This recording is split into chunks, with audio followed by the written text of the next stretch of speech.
Hey, we have some sad news, ladies and gentlemen. Donald Rumsfeld, former U.S. Defense Secretary, he died at 88. So it's really sad. And I'm sorry, did I say sad? They say only the good die young. And boy, does that guy prove it, huh? Boy, what is it about these cretins that live that long? It's just amazing. The Onion's headline said, they said, weapon of mass destruction found dead. Found dead. Photo of Rumsfeld. You can get banned off Twitter for saying that. When John McCain, no, who was it? When Rush Limbaugh died. Yes. Our friend Johnny Graz made the joke. The joke was Rush Limbaugh now is dead on the outside as he is in the inside, which is, I think, a good joke. Solid. Solid, right? Solid. Ron? Yeah, it's a good joke. And they banned him from Twitter for that, or they gave him a penalty. He'd be like a suspension. Timeout. Yeah. Donald Rumsfeld, a two-time U.S. Defense Secretary who was a key architect of America's divisive wars in Afghanistan and Iraq, has died at the age of 88. And we're still living in the wars that he created. Rumsfeld, people are still dying and being killed and maimed and crippled in those wars that he started. Isn't that fantastic? Rumsfeld famously said, there are known knowns. There are things we know we know. We also know there are known unknowns. That is to say, we know there are some things we do not know. But there are also unknown unknowns, the ones we don't know we don't know. Jesus Christ. Oh, where the fuck are my jokes for this? I'm sorry. I don't know why. I forgot. I don't know if there's a hell, but if there is, I know who just gained a resident. How about that?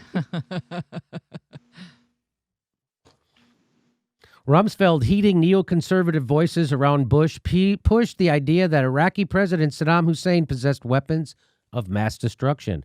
The U.S. launched a war against Iraq in 2003.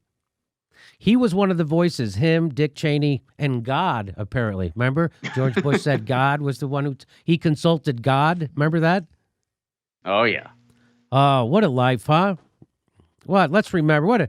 Let's remember the life of Donald Rumsfeld with a trip down warmongering lane. Painting Donald Rumsfeld life in a positive requires so much sanitation, we're going to have another shortage on hand sanitizer. The war costing thousands of lives and thousands of lives? Thousands of lives? At least hundreds of thousands of Iraqi lives. They only count American lives. That's what they're doing. That's an interesting. That's interesting, right? Thousands of lives. It No. is.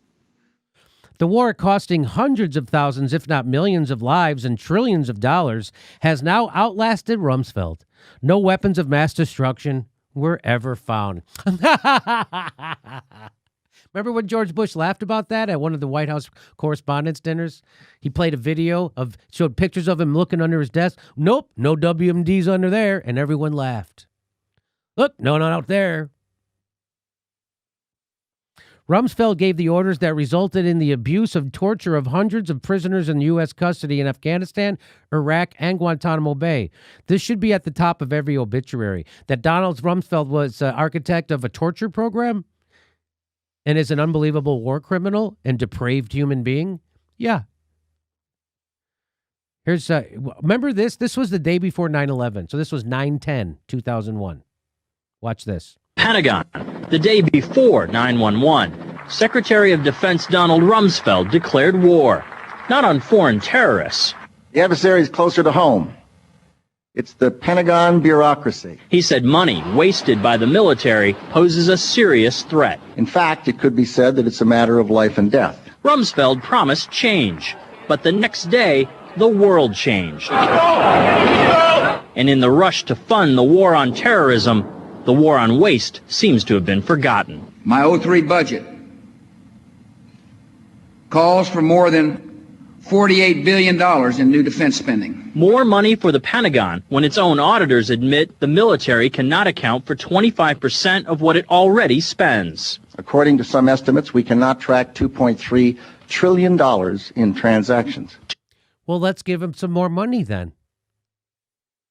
You imagine if that was the case for Social Security? We can't track $2.1 trillion. So you're getting more checks now. Isn't that amazing? Can you imagine any Department of Education? We can't find $2.1 trillion. Trillion. They can't. I don't know they know what happened to it. He's admitting this the day before 9/11, which is a weird coinky-dink.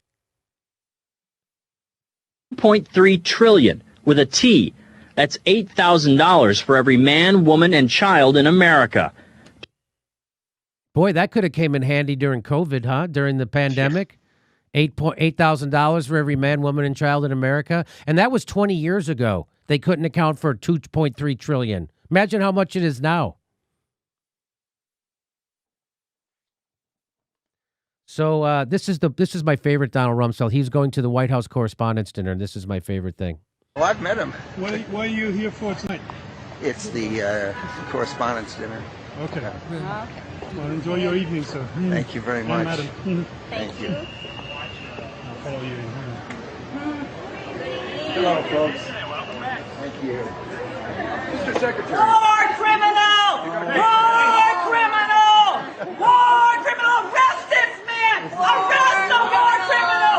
I wish I had some handcuffs right now to arrest this man! He is responsible for the death of millions of people! War criminal! Arrest this man! War criminal! War criminal! Arrest this man! War criminal! Protecting the man responsible for the death of millions of Iraqis! Shame on you! Shame on you! Shame on you!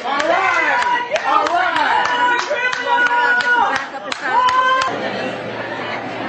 Here comes the war criminal, Donald Rumsfeld! War criminal! He killed people in Iraq! War criminal! Donald Rumsfeld! War criminal! He killed people in Iraq! War criminal! So there you go. That's my favorite Donald Rumsfeld clip. Yes. Ron, would that be yours also? I love that clip. I think it'd be so great if somehow Code Pink managed to have a war criminal on his name tag. Yeah. Right when he got his name tag for dinner. So tip of the hat to Code Pink for doing that. And not tip of the hat to mainstream media who didn't report on that. no, of course they didn't. And of course, I if you go watch today, they're going to say a bunch of nice things about him. The worst thing they'll say is it was a mixed bag. Donald Rumsfeld was a mixed bag. He ordered a torture program, murdered millions of people, ripped up the Constitution, got us into an illegal war. But I don't know what the good part. They'll say good things. They'll find out something. He streamlined the Pentagon's blah, blah, blah, or some bullshit. They'll say something. Okay. They'll bring up who he was friendly with. Yes, everybody. Like they'll bring up other politicians he was friendly with. Like, oh, he had a bromance with derper da derper derper burper burr burr burr burr burr. That'll be what they say. That is what they'll say. Hey, everybody, this is the part where I tell you where all our live shows are, but there aren't any. And then this is why I tell you to join our premium program and get extra content, but nobody's got a fucking job. So just enjoy the video.